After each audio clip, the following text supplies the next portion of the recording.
Isawari ko, base sa aking karanasan, sa mga nakakausap kong mga magulang, lalo digit sa mga ina.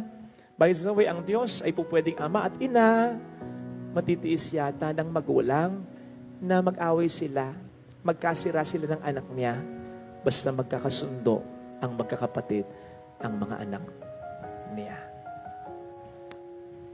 Unfortunately, when we refuse to call and treat wholeheartedly anyone here on earth as our brother or sister, parang inaalis na natin ang ating karapatan to call on God, our Father. Kasi anak din niya yan. We are all His children and nothing can change that. Kahit naman kayong magkakapatid, magkaroon naman kayo ng kanya-kanyang mga pamilya, hindi nito maaalis ang katotohanan ng iisa ang ama at ina na inyong pinagmulan.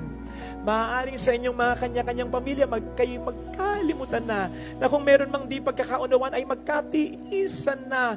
Lalo pat ang inyong mga magulang ay wala na naman o kaya ay natutustusan ninyo. Nabibigyan nyo ng pera.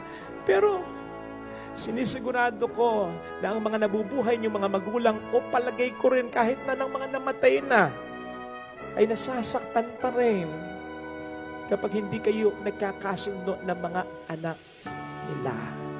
Ganon din sa mata ng Diyos. Kaya nga sa langit, anong sabi niya? Wala nang pag-aasawa. Wala nang mag-ina, wala nang mag-ama. Tayong lahat ay mga magkakapatid na. Hindi nga ba't ang langit dapat nagsisimula na dito pa lang sa lupa? Dito pa lang sa lupa, tayo magturingang magkakapatid na. Lahat mahalaga.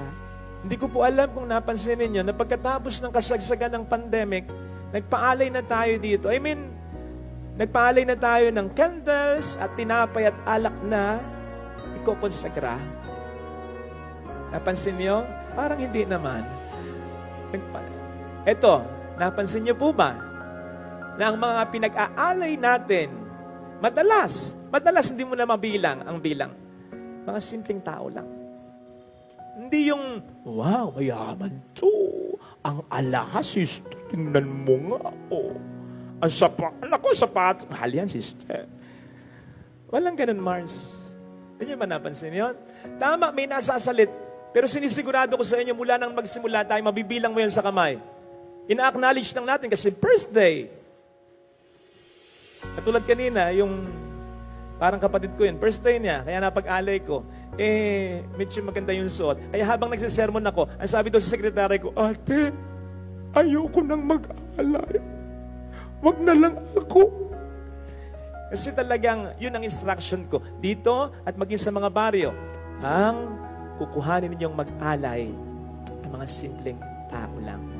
Kaya, kung gusto ninyong maanyahaya mag-alay, alam na. Kayo magsusot ng bonggang-bongga. Hindi, joke lang. Pero paminsan-minsan, I promise, meron naman. Meron. Pero paminsan-minsan lang. Kasi, di ba, yun naman natin na nyo yan. Kailangan. Kasi, di ba, kung may sinabi sa lipunan, madalas naririnig mo naman yan, ang ganda mo naman, madam. Boss! Ayos ba, boss? Boss! Boss amo! Oh, madalas mo naman. Madalas yan eh. Madalas yan. Engineer, doktor, ba? Father, pero sila ang mas ba't natin sa kanilang iparamdam. Yan.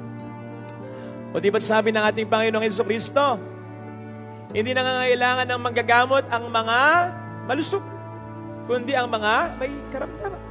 Siyempre, sinabi niya yan sa konteksto ng mga makasalanan. Pero ibahin natin ang anggulo ng interpretasyon para dyan. At sabihin natin, bilang mga magulang, kayo, hindi nga ba't kahit na pantay-pantay ang pagtingin nyo sa inyong mga anak, ang mas binibigyan nyo ng atensyon ay yung sakitin, hindi yung malusog, yung mahinang ulo, hindi yung matalino, yung pasaway, at hindi yung matino.